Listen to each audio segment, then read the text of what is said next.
ప్రియమైన living bread channel వీక్షకులకు మన ప్రభువును రక్షకుడైన యేసుక్రీస్తు ప్రభుల వారి దివ్యమైన నామంలో వందనాలు శుభాలు తెలియజేస్తున్నాను. యేసుక్రీస్తు ప్రభుల వారి శిష్యులుగా పిలువబడిన 12 మంది, వారిని అపోస్తలులు అని కూడా పిలుస్తారు. వారి జీవిత చరిత్రలను మనము క్రమంగా తెలుసుకునే ప్రయత్నం చేద్దాం. మొదటిగా మనము పేతురు గురించి తెలుసుకుందాం. ప్రభు ఏర్పరచుకున్న శిష్యుల్లో పేతురు ఒకడు.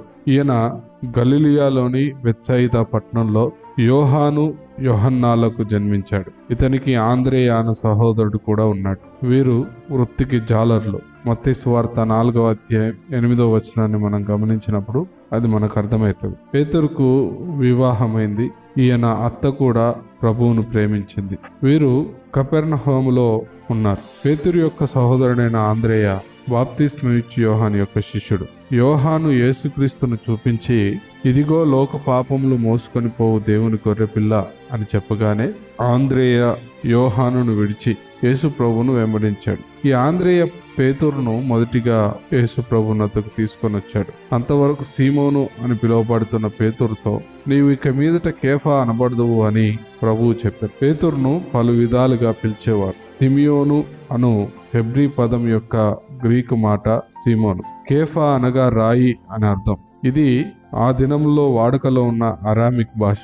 దీనికి గ్రీకు పదము పేతురు. చంచలుడైన, దుడుకుతనం కలిగిన, గబుక్కున వెనుకకు జారెడి గుణం కలిగిన పేతురును నేను నిన్ను స్థిరమైన రాయి వంటి వానిగా చేసేదను అన్నట్లుగా ప్రభు అతనికి పెట్టిన పేరది. పేతురుకు ప్రభువుతో పరిచయమైంది, కానీ పాప పశ్చాత్తాపము మొదటి సంధింపులో కలగలేదు. ఈనాడు అనేకులు క్రైస్తవ పద్ధతులకు, క్రైస్తవ సంఘములకు, దైవజనులకు, పరిచర్యలకు పరిచయం అవుతున్నారు, కానీ పాప పశ్చాత్తాపమును, హృదయ మార్పును పొందకయే ఉంటున్నారు. రెండవసారి ప్రభువు పేతురును చూచి అతని దోణిలో ఎక్కి బోధించడం చాలించిన తర్వాత దోణిని లోతుకు నడిపించి వలవేయమని చెప్పాడు. అందుకు పేతురు, ఏలినవాడా, రాత్రంతయు మేము ప్రయాసపరితిమి, కానీ మాకేమీ దొరకలేదు. అయినను నీ మాట చొప్పున వలలు వేతుమని చెప్పాను. వారు అలాగు చేసి విస్తారమైన చేపలు పట్టిరి. సీమోను పేతురు అది చూసి యేసు మోకాళ్ళ ఎదుట సాగిలపడి,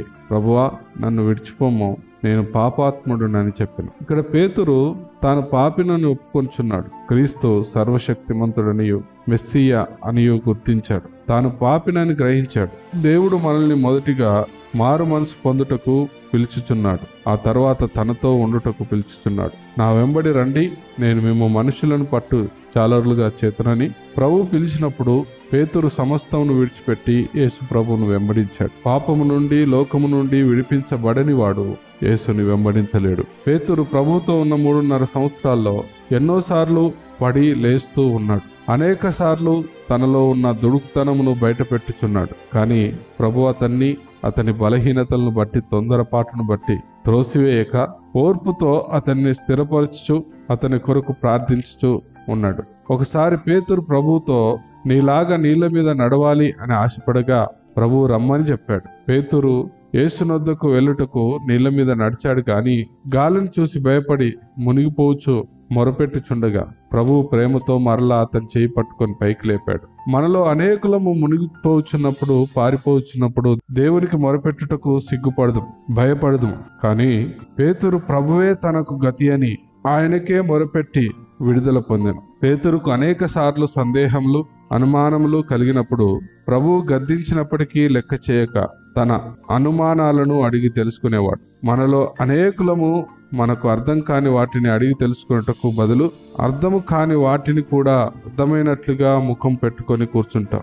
అందుకే మనం మన సమస్యలను పరిష్కరించుకోలేక దేవుని ఆశీర్వాదాలను పొందలేకపోతున్నాం. పేతురు సమస్తమును విడిచిపెట్టి ప్రభువును వెంబడించిన 3.5 సంవత్సరాల్లో అతడు ఎటువంటి జీవిత భత్యములను గాని, ఆస్తిపాస్తులను గాని పొందలేదు. కానీ ఊరుకోలేని పేతురు, ఇదిగో మేము సమస్తమును విడిచిపెట్టి నిన్ను వెంబడించితివి గనుక మాకేమి దొరుకునని ఆయన అడగగా, ప్రభువు ప్రపంచ పునర్జన్మయందు మనుష్య కుమారుడు తన మహిమగల సింహాసనం మీద ఆసీనుడై ఉన్నప్పుడు నన్ను వెంబడించిన మీరును 12 సింహాసనాల మీద ఆసీనులై ఇశ్రాయేలు 12 గోత్రముల వారికి తీర్పు తీర్చెదరు. నా నామము నిమిత్తం అన్నదమ్ములనైనను, అక్కజెల్లలనైనను, తండ్రినైనను, తల్లినైనను, పిల్లలనైనను, భూములనైనను, ఇళ్లనైనను విడిచిపెట్టిన ప్రతి వాడును 100 రెట్లు పొందును, ఇదిగాక నిత్య జీవమును స్వతంత్రించుకొనును అనెను. మత్తయి సువార్త 19:27-29 వచనాల్లో ఈ విధంగా రాయబడింది. ఆనాడు పేతురు అడిగిన ప్రశ్న అతని సందేహంనే కాక ఈనాటి మన సందేహంను కూడా తీరుస్తుంది. మరొకసారి యేసుక్రీస్తు ప్రభువు నేనెవరినని మీరు అనుకొనుచున్నారని అడగగా, నీవు సజీవుడకు దేవుని కుమారుడైన క్రీస్తు అని పేతురు సమాధానం ఇచ్చాడు. క్రీస్తును ఒప్పుకొనుట్లో మొదటివాడైన పేతురే క్రీస్తు నెలగరాని బొంకుట్లో కూడా మొదటివాడయ్యాడు. దీనిని బట్టి పేతురు ఎంత బలహీనుడో మనం గుర్తించగలుగుతాం. కానీ ప్రభు అతన్ని విడువక అతని వైపు చూచినప్పుడు పేతురు పశ్చాత్తాపపడి వెలుపలికి పోయి సంతాపపడి ఏడ్చాడు. పునరుద్ధానుడైన ప్రభువు పేతురును బలపరిచి స్థిరపరచగా పేతురు బలమైన సేవకుడయ్యాడు. అనేక వేల మంది అతని వర్తమానం విని మారుమనసు పొందారు.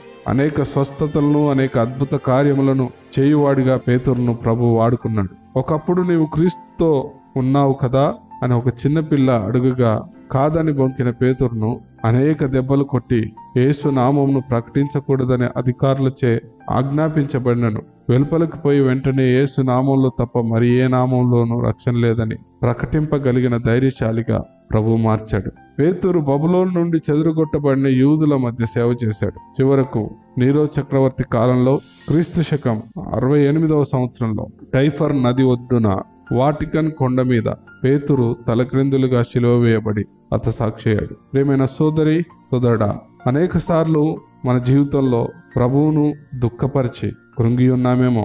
యేసు వైపు చూద్దాం. ప్రభు కన్నుల నుండి కృపా దయ ప్రవహించుతున్నది. అవి నిన్ను క్షమించి బలపరిచి పేతురు వలె నిన్ను సిద్ధపరచును. నీవు ఆయన గొప్ప సేవలో వాడబడదు. దేవుడు నిన్ను దీవించి ఆశీర్వదించునుగాక. ఆమేన్.